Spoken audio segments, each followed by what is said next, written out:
एक बार फिर से आप सभी लोगों को साइंस विद रोशन में हार्दिक स्वागत करते हैं।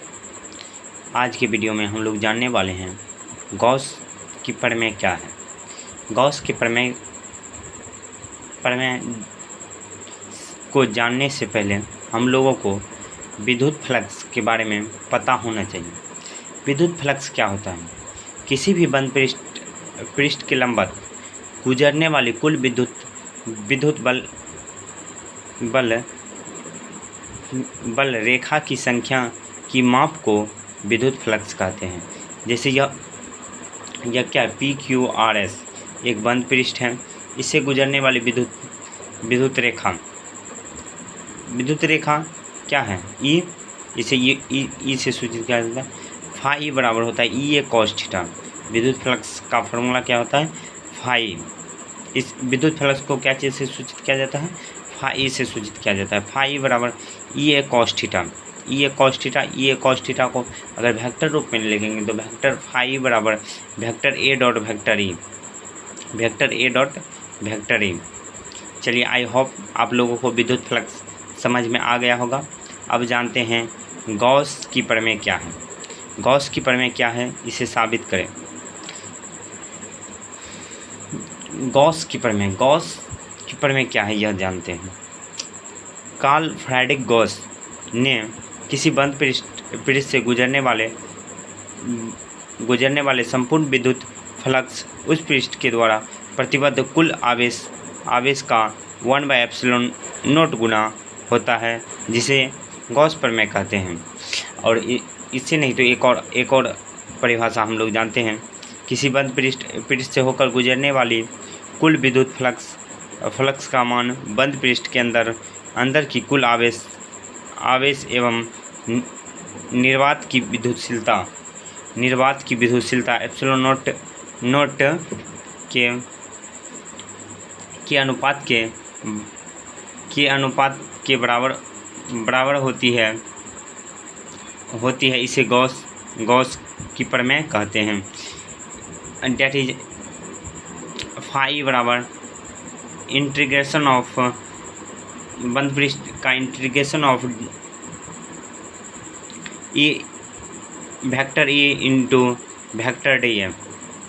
या इस फार्मूला से यह जो है सेकंड परिभाषा से हम लोगों को क्या पता होता है? किसी भी बंद पृष्ठ से होकर गुजरने वाली कुल विद्युत फ्लक्स का मान, विद्युत फ्लक्स को किससे सूचित कर रहे हैं? फाई से। किससे? फाई से। फाई का मान बंद पृष्ठ के अंदर कुल आवेश क्या होता है? Q और निर्वात की विद्युतशीलता ε0 के अनुपात के बराबर होता है। अब इसी को ही प्रूव्ड करते हैं। कैसे? मान लीजिए यह क्या है? यह एक गोला है। यह गोला कौन सा है? गॉसिय स्फेरिकल सरफेस, यानी कि गॉसिय गोलीय सरफेस। अब देखिए, गॉसिय गोलीय सरफेस ही इसको क्यों कहें? यह तो गोलीय सरफेस भी कह सकते हैं, गॉसिय गोलीय सरफेस। गॉस प्रमेय के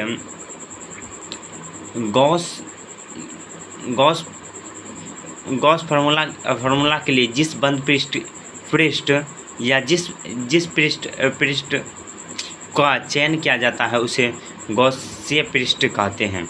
अब आई होप गॉसिय पृष्ठ भी आप लोग समझ चुके होंगे। गॉसिय पृष्ठ किसे कहते हैं? अगर आप लोगों से यह पूछे गॉसिय पृष्ठ किसे कहते हैं, तो आप लोग बोलिएगा किसी भी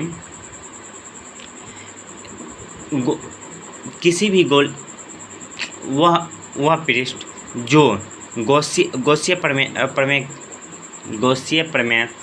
प्रमेय में उपयोग होता है उसे गॉसिय पृष्ठ कहते हैं। मान लीजिए माना कि O से R दूरी पर P एक बिंदु है जिस बिंदु से होकर गॉसिय गोलीय पृष्ठ गुजर रही है। आई होप गॉसिय गोलीय पृष्ठ भी लिख सकते थे। गॉसिय क्यों लगाएं यह जानते हैं। जिसके अंदर Q आवेश उपस्थित है। जिसके अंदर क्या है? Q आवेश उपस्थित है। अब अल्पपृष्ठ क्षेत्रफल DA का अगर निकाल लेते हैं डी ए का अपना लोग निकालेंगे। देखिए डी ए का पहले निकाल लेंगे, डी ए का निकाल लेंगे, उसी को इंटीग्रेशन कर देंगे तो पूरा पृष्ठ का आ जाएगा। देखिए अल्प पृष्ठ का कैसे निकालते हैं।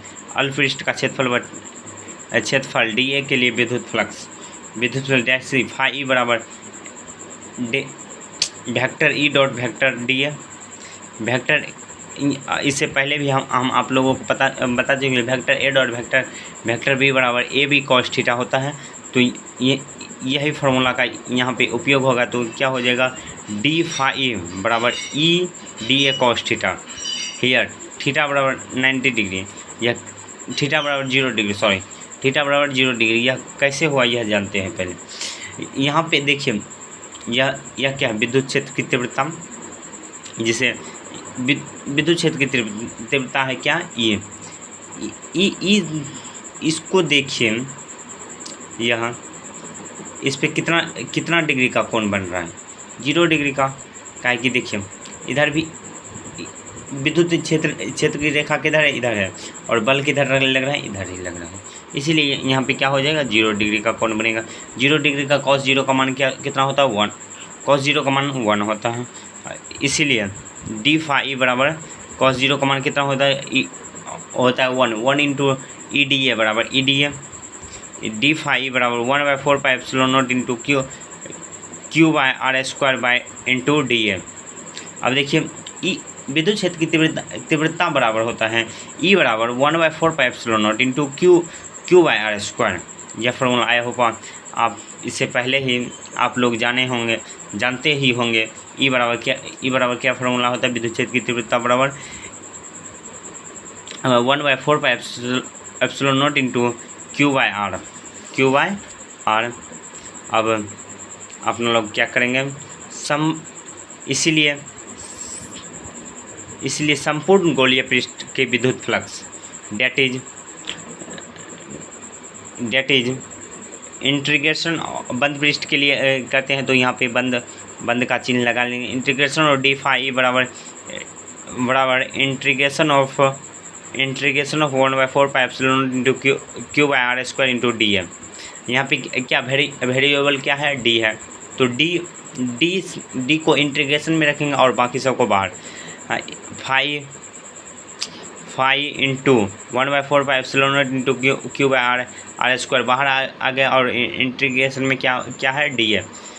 चूँकि आप लोग इंटीग्रेशन क्लास 12 में इंटीग्रेशन में पढ़े होंगे, इंटीग्रेशन ऑफ डी एक्स का क्या होता है, इंटीग्रेशन ऑफ डी एक्स बराबर एक्स।